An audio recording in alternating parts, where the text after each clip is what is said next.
রিক্সা dumping করার ওইভাবে সুযোগ থাকে না। আপনি আমার নষ্ট করে আটকে বিপিনুর মিয়া ছোট ভাই আছেন মিয়া। ওনারা চেনেন না আসতো, আমি চিন্তা ভাবনা করছি যাবো কিভাবে। যারা চালাচ্ছে চুরি করে চালাচ্ছে। না যারা চালাচ্ছে তাদের জন্যই তো অভিযানটা। কুমার অ্যাক্সিডেন্ট করে আঙ্গুল কোনো পাত্তা দেয় না, গন্ডগোল করে মারামারি করে। আপনার তাহলে তো পায়ে লাথি দিতে আছে, আমার রিজেক্ট লাথি দিতে আছে।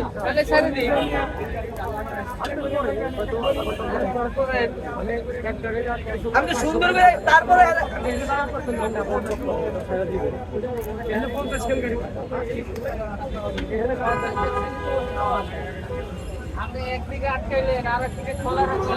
ভালো গাড়ির অভাব নাই ভাই, হেডেই তো আমার কথা। আপনি আমার নষ্ট গাড়ি আটকে আটকেছে কেন? কেন আটকেছে তো আমি জানি না, তাপ করে আটকে দিছে। এগুলো আমার তো ঠেলা গাড়ি, আমি ঠেলতাছি, আমি ঠেলতে ঠেলতে আইতাছি। তো অটো রিক্সা আসে নিষেধ, আপনি কেন না? আমি মনে করো ওনারা চেনে না, ঠিক আছে, এই জন্য চিন্তা ভাবনা করতেছি যাবো কোন বাইতে। অটো রিক্সা নিয়ে আপনি এখানে আসছেন কেন? ওনাদেরকে বলতেন ভাই আমি যাইতে পারবো যাওয়া যাবে না, এই মোড়ে নামাবো, ঠিক আছে। ওটাই তো আপনি আসেন নিষেধ। মোড়ে নিচে সেটা আমি শিখে দিচ্ছি, ওনারা চেনে না আসতো, আমি চিন্তা ভাবনা করছি যাবো কিভাবে, ঠিক আছে, বলে থাকেন। এখন আপনি তো ওনাকে বলতে পারতেন যে আপনি অন্য রিক্সা দেখেন, আমি যাইতে পারবো না। না, আমি সেটাই ওনারা তো চেনে না, সেই সিদ্ধান্ত আমি করতেছি, বলে থাকেন ওনারা বলে থাকেন। আপনি 10 নম্বর মোড়ে এক নীতি চালাবেন, 2 নম্বরে আরেক নীতি চালাবেন, লাভ তো নাই। লাভ কি? সব জায়গায় থামাও, এটাই তো ভালো হয়। কিছু বলতে চাই মিডিয়া হচ্ছে স্যার উনি কিছু বলতে চাই। চালাক, এক জায়গায় চালাক, এক জায়গায় চালাবেন কেন? সব জায়গায় চালাবেন, সব জায়গায় চালাক, তাহলেও সুবিধা হয়। একজন সে তো শ্রম করে খাইতেছে না, সে তো শ্রম করে খাইতেছে, কিন্তু তাকে যেখান থেকে নামাইতে দিছে, যেখানে ব্যাটারি চার্জ করতেছে, যে চার্জ করতেছে তাকে থামান। তাদের জন্য তো একটা রুলস করা আছে, মেইন মেন রোডে তো সব জায়গায় আপনি যান, এখন যান, এই মেন রোডে তো গাড়ি চলতেছে, কেউ তো থামাইতেছে না। না দশে আপনার কোনো গাড়ি চলতেছে না। আসেন, আপনি আমার সাথে আসেন। কোন দিকে দেখান? আসেন। যারা যারা চালাচ্ছে চুরি করে চালাচ্ছে। যারা চালাচ্ছে তাদের জন্যই তো অভিযানটা। যারা চালাচ্ছে চুরি করে চালাচ্ছে। 10 নাম্বার তো শুধু এই মোড়টা না, কোথায়? আরো মোড় আছে। ওদিকে তো ওদিক থেকে ঘুরে দিছে। 10 নাম্বার শুধু আপনি তাদের জন্যই তো এই অভিযানটা। না অভিযানটা করার কারণটা কি জানো? তারা গাড়ি চলবে, সরকারের নিয়ম নীতি না মেনে করার জন্য তাদের এই 10 অভিযানটা। নাম্বার তো শুধু এই মোড়টা না। না 10 নম্বর খালি এই মোড়টা না, সবগুলো মোড়েই আপনার রিক্সা নাই। আসেন, আপনি আসেন, কোন মোড়ে আছে? আসেন চলেন। আচ্ছা ভাই একটা প্রশ্ন, বিপিনুর কি করবো মিয়া? বিপিনুর মিয়া ছোট ভাই আছেন মিয়া। সবাই নাম কি আপনার? আপনার নাম কি, কোথায় থাকেন? আমার নাম শাহিন, আমি কাজীপাড়া থাকি। দেশের বাড়ি কই? দেশের বাড়ি নেত্রকোনা। ঢাকা কি করেন? ঢাকায় ব্যবসা করি। এই যে আপনি একজন বলিষ্ঠ আওয়ামী লীগের স্বীকার করতেছেন, এবার আপনি এলাকার লোক জানে যেখানে থাকেন? না আসলে আমার এলাকায় আপনার রাজনীতি করতে হলে জনগণের সমর্থন লাগবে। জনগণের যদি আপনারা সাপোর্ট দেয়, সরাসরি ভোট দেয়, তখন আপনি রাজনীতিতে আসতে পারেন। কোনোদিনও সাপোর্ট দেবে না, কোনোদিনও এবং সাপোর্ট দেবে না। এখানে টুরিস্টকে থাকে দাম বাজে, বাংলাদেশকে থাকলে তো দাম নাই, বাংলাদেশকে দাম তো কম। হ্যাঁ, আচ্ছা, তো এটার দিকে আপনাদের জন্য ভালো হচ্ছে? অনেক ভালো হয়েছে স্যার। কেমনি ভালো হচ্ছে বলেন? ভালো হচ্ছে, মনে করেন আমরা পাওয়ার স্কেলে তাকে যেতে পারি না, বড় বড় গাড়ি চলতে পারে না, বললে যা কোনো সাইড দেয় না, ওকে কাটতে ব্যবস্থা করে, ওকে কাটতে যাইয়া গাড়ি অ্যাক্সিডেন্ট করে, কুমার অ্যাক্সিডেন্ট করে, আঙুল কোনো পাত্তা দেয় না, আঙুলে কোনো পাত্তা দেয় না স্যার। আমাকে পাওয়ার স্কেল বাজাই দেয় আমি শ্বাস এলো জায়গা, আঙুল চলতে দেয় না স্যার। আমরা অটোরিক্সা বাজার থেকে আমার গুচ্ছকে আঙুলটা আরাম হয়েছে, অসুস্থ হয়েছে, আমরা চলতে পারি ঠিক মতো নেই, আমরা ঠিক মতো চলতে পারি। রাস্তা ক্লিয়ার থাকলে ভালো, বুঝছেন, আমাদের জন্য ভালো, জনগণের জন্য ভালো, দেশের জন্য ভালো। অটো রিক্সাদের উপর আপনাদের এত বিরক্ত কেন? কি করে ওরা?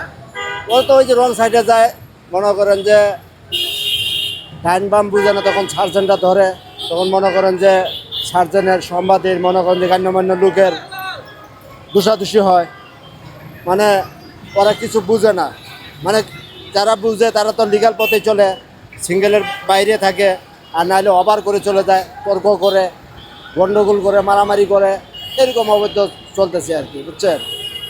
কি করলে ভালো হয়? যে সরকারি উদ্যোগ নিচ্ছে এটা কি ভালো হচ্ছে, নাকি আরো ভালো কিছু উদ্যোগ নেওয়া দরকার? না, এটা ভালো না, এটা যে সরকারের যে প্রতিবাদটা করতেছে সে তো আমাদের ভালোর জন্যই করতেছে, বুঝছেন? এটা কি মনে হচ্ছে অটোরিকশা কমতে, অটোরিকশা এখন দেখা যাচ্ছে মনে হয়? হ্যাঁ, দেখা যাচ্ছে। এটা কি করা যায়? এখন এটা কি করা যায়, ওইটা মনে করেন যে এটা আপনাদের কাছে সবকিছু আইনের হাতে, আইনের অটোরিকশা মনে মনে দেখা যাচ্ছে। হ্যাঁ, মনে মনে দেখা যাচ্ছে, আইনের আশ্রয় নিচ্ছে, ধরছে। এই। এটা তো ট্রাফিক পুলিশ প্রতিনিয়ত কাজ করছে। হ্যাঁ, ওরা কাজ করছে, তারপরে মানতেছে না। এ নিয়ে মনে করেন যে ধাক্কাধাক্কি, মারামারি, ঠেলাঠেলি, ট্রাফিক টুফিক কিচ্ছু মানামানি হচ্ছে না, এরকম চলতেছে। আমাদের এই সময়টা বেছে নেওয়ার কারণ পিক আওয়ারে গাড়ির প্রচুর পরিমাণ রাশ থাকে, আমাদের সার্জেন্টরা তখন হচ্ছে গাড়িগুলোকে রান করানোর ব্যাপারেই সচেতন থাকে। তখন কোন গাড়িটা আসলে কতটুকু প্রতিবন্ধকতা করলো, তার কাগজপত্র আছে কিনা, অটোরিকশা ডাম্পিং করার ওইভাবে সুযোগ থাকে না। তো আজকে আমরা গুরুত্বপূর্ণ ক্রসিং পল্লবীর মিরপুর 10 নম্বরকে বেছে নিলাম এই অফ পিক আওয়ারে। আপনারা দেখেছেন অন্যান্য দিনের তুলনায় কিন্তু এখন রাস্তা অনেক হালকা আছে এবং রং পার্কিং এই ইস্যুগুলো একটু কম ছিল, আসলে এই টাইমের কারণেই। আর যেটা বললেন যে আপনারা কাজ করেন তারপর এটা ক্লিয়ার হচ্ছে না, আসলে সব সমস্যারই তো সমাধান আছে, বাট এটা একটা কন্টিনিউয়াস প্রসেস। একদিনে যদি হয়ে যেত তাহলে বিগত অফিসাররা সবাই তো চেয়েছিল পরিষ্কার করতে। আমরা আশাবাদী যে আমরা কাজ চলমান রাখলে অবশ্যই এটা মানে ধীরে ধীরে এটা অবশ্যই নির্মূল হয়ে আসবে, কিন্তু এটা আমাদের হচ্ছে হতাশ না হয়ে ধরে রাখতে হবে। কতদিন লাগবে আসলে ওই টাইম ফ্রেমের চেয়ে হচ্ছে প্রতিদিন মনোবল নিয়ে আমাদের কাজটা কন্টিনিউ করতে হবে। থেকে স্থায়ী কোনো সমাধানের উদ্যোগ নিচ্ছে কিনা?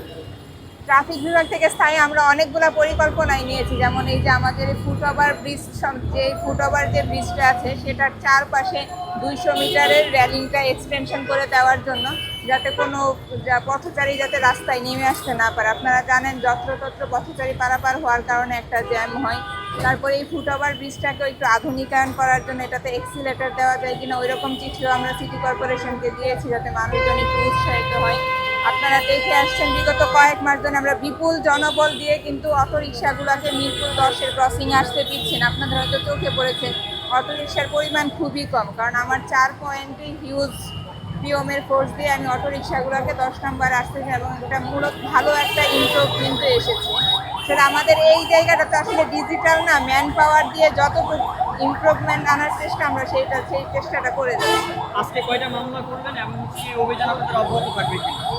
আসলে বেশ কিছু মামলাই তো করা হয়েছে, এখন পর্যন্ত আমরা পরিসংখ্যানটা কালেক্ট করিনি, কারণ আমার বিভিন্ন প্রান্তে সার্জেন্টরা এখনো আছে আর কয়েকটা জায়গায় চেকপোস্ট এখনো চলমান আছে। কালশীতে, মিরপুর 12-তে আমাদের সার্জেন্টরা এখনো স্ট্যান্ড বাই আছে। গুরুত্বপূর্ণ ক্রসিং ওইগুলো কালেক্ট করে আমরা আপনাদেরকে জানিয়ে দিব টোটাল আমাদের মামলা কতটা হবে।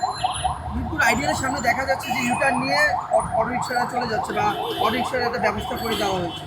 এটা কি এভাবে অব্যাহত থাকবে নাকি এটা পরিবর্তন হবে? না, আমরা এটার আউটকাম ভালো পেয়েছি, জনগণও এটাতে সাপোর্ট দিচ্ছে আমাদের। এটা যেহেতু আমাদের ওইখানে নেমে যাওয়ার পরে আমাদের এই 10 নম্বরের দিকে যখন অটোরিকশাগুলো আসতেছে না, একটা সিগন্যাল কিন্তু আমাদের একদম বলতে গেলে জিরোই থাকছে। এটা একটা পজিটিভ একটা ইফোর্ট আমরা নিয়েছি এবং লোকজন এটাকে পজিটিভলি নিচ্ছে। তো ওই পয়েন্ট একটু হয়তো রাশ মনে হচ্ছে অটোরিকশা, বাট এটা আমার মেন সিগন্যাল থেকে অনেক দূর, আমার মেন সিগন্যালের উপর কোনো ইফেক্ট পড়ছে না। সব কথা যেগুলো অটোরিকশাগুলো আছে এটা আসলে দমন করা যায় কিভাবে? এটা কিভাবে ট্রাফিক পুলিশ দেখবে? এটা আসলে সেন্ট্রাল নির্দেশনা যখন আসবে তখন আমরা তো প্রতিদিনই ডাম্পিং করছি, আমাদের এই ডাম্পিং কার্যক্রম অব্যাহত থাকবে। এভাবে চলমান প্রসেসের মাধ্যমে আস্তে আস্তে এটা নির্মূল হয়ে যাবে এবং পরিমাণ অবশ্যই অনেকাংশে এখন কমেছে, এখন রাস্তাঘাটে পরিমাণ অনেক কমেছে। এবং মূল ক্রসিংগুলো যেগুলোতে আসলে ইফেক্ট করে, আমরা এই মূল ক্রসিং 10 নম্বর সেটাকে আমরা ফোকাস করেই কাজ করছি। আমরা 10 নম্বরের চারপাশে অটোরিকশা আসতে দিচ্ছি না এবং আমাদের 10 নম্বরে আমি মনে করি বা আমাদের এরকম সাপোর্ট আমরা পেয়েছি যে এখন জ্যাম আগের থেকে অনেক পরিমাণ কমে আসছে শুধুমাত্র অটোরিকশা কমার কারণে। নতুন সরকারের নির্দেশনা অনুযায়ী যে মহাসড়কগুলো রয়েছে এবং যে মোড়গুলো রয়েছে ওখানে কোনো অটোরিকশা চালানো যাবে না। এক্ষেত্রে ট্রাফিক পুলিশ তৎপরতার সাথে কাজ করছে। Shariful Islam, news plus 71, Dhaka.